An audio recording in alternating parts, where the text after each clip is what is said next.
জল পড়া উঠে এসছে, জল পড়ি নয় কিন্তু জল পড়া, সিঙ্গেল ওয়েডিং শুট চলছে। আমাদের এখানে আজ শাম আসবে, ওই জন্য সকালবেলা রেডি হয়ে বেরিয়ে পড়েছি শামকে দেখতে যাব বলে। হ্যালো এভরিওয়ান, কেমন আছো তোমরা সবাই? আশা করছি ভীষণ ভালো আছো। আজকে তোমাদের সাথে শাম আসবেন সেই গল্পটাই শেয়ার করব। তো সকালবেলা আমি আর দিদি রেডি হয়ে বেরিয়ে এসেছি, কারণ শাম আসবেন 11টা পর্যন্তই শামকে দেখা যাবে, যে জন্য 11:15 নাগাদ আমরা কিন্তু মন্দিরে ঢুকে গেছি, মানে রাসকলা মঞ্চে ঢুকে গেছি। শামকে যখন ওপরের মন্দির থেকে নামাবে আমরা শুধুমাত্র তখনই দেখতে পাবো, কারণ আমরা শামের মন্দিরে উঠবো না, এজন্য। এবার এই আন্টির কাছে এসেছি গল্প করতে, তারপরে গল্পেই বুঝতে পারি ওনার শেষ হয়ে গেছে লুচি পুরি। যাই হোক, ওনার হাতের যে কোনো খাবার আমার ভীষণ ভালো লাগে, আগেও খেয়েছি আর তোমাদের সাথে শেয়ারও করেছি।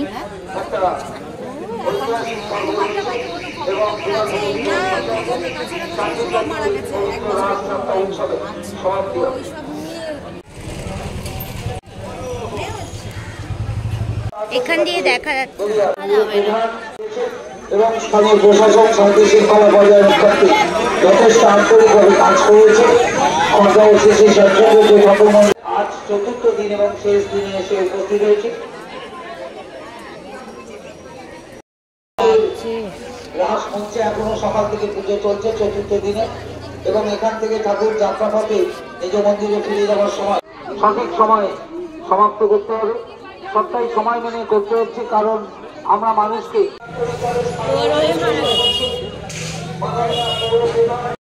খাবো কচুরি, যে দোকানটায় কচুরি খেতে খুব ভালো লাগে, ওখানে পোড়া কপাল নিয়ে গেলে কি আর পাওয়া যায়? ওই জন্য আবার যাচ্ছি আর এক জায়গায়। আমার ওখানে আসবো, আর একদিন আসবো, কিন্তু আজ শেষে কপালের ফেরে আমরা একটা দোকান পেয়েছি, এখানে খাচ্ছি। দেখ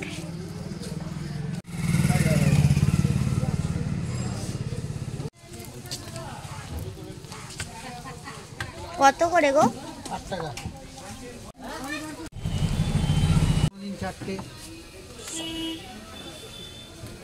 তবে 6:30টার মধ্যে খাবারটা পাওয়া যায়।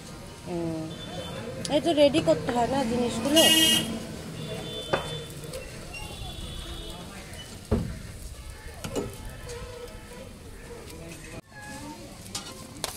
সরে আয়, গায়ে তেল পড়বে, গায়ে পড়বে না, ধোয়া।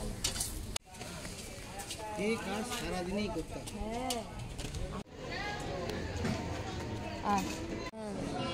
এখান দিয়ে তো মতোখানি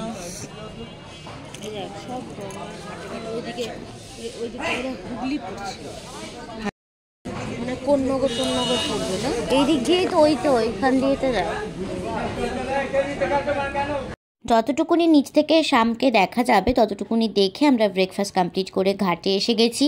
এবারে আমরা কিছুক্ষণ এখানে বসে থাকবো, বসে থেকে টাইমটা কাটাবো আর কি। সকালবেলায় ঘাটে যেতে আমার ভীষণ ভালো লাগে, বিশ্বাস করো।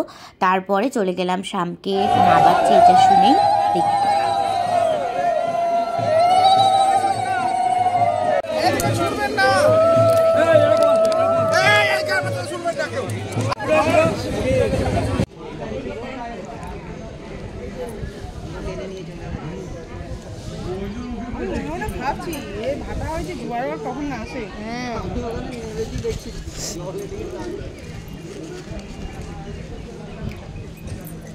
আমিও মনে করছি এখানকার জলটা কেমন একটা লাগছে।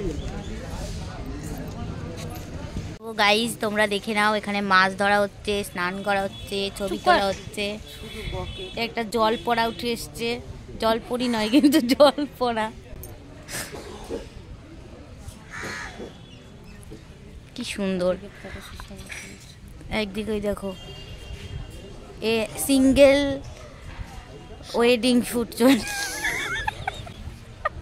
অ্যাকচুয়ালি মনে করতে টাইম লাগলো একটু, ঠিক কি বলা যায় এই শুটটাকে।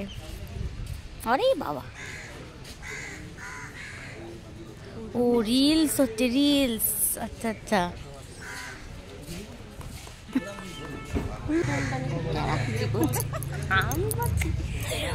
ও এটা অনেকক্ষণ থেকেই চলছে আর দিদি শুধু বলে কি করছে কি করছে, ফোনটা উপর দিক তুলছে আর নিচের দিক নামাচ্ছে, উপর দিক তুলছে আর নিচের দিক নামাচ্ছে।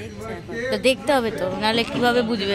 আবার করতে হবে না, আবার করতে হবে ভুল হলে। ওই দেখো মাছওয়ালা অত দূর চলে গেছে, এই বাচ্চাটা কি করছে আমি বুঝতে পারছি না। চলো এনার শ্যাম্পু বোধহয় হয়ে গেছে প্রায়, এবার আমরা বাড়ি যাই, দেখি আর কি আমরাও আর কি খাবো, কি কি বাকি আছে আর খাবার সেগুলো খেয়ে আমরাও বাড়ি যাই। এবার অনেকক্ষণ হয়ে গেছে, প্রায় 2-3 ঘন্টা এসছি। কটায় এসছি জানো আমরা? দাঁড়াও দেখি কটায় এসছি। আমরা মোটামুটি 11টা নাগাদ এখানে এসছি, এখন বাজে 2টো। ভাবো 3 ঘন্টা হয়ে গেছে, সবার স্নান টানও শেষ, এবার আমরাও খাবো। যেতে ইচ্ছে করছে না, ইচ্ছে তো করছি না, কিন্তু এবার যেতে হবে, এবার টান লাগছে, এবার একটু লম্বা হতে হবে বাড়ি গিয়ে, অনেকক্ষণ ঘুমতে করতে। এই যে আবার রিলস হচ্ছে,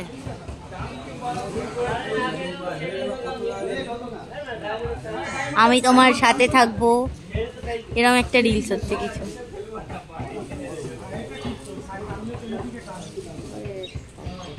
এটা যদি আবার পছন্দ নয় আবার বোধহয় হবে আর একটা। তো কি হয়েছে, ওরাও করছে আমিও করছি, প্রবলেম কি? আর এই পুচকে যে কি করছে আমি ঠিক বুঝে উঠতে পারছি না, একবার নুড়ি ফেলছে একবার পাথর ফেলছে। দেয় আমার আর বুঝে কাজ নেই, বাড়ি দেয়। সবই যদি আমি বুঝি তাহলে আর কীভাবে হবে?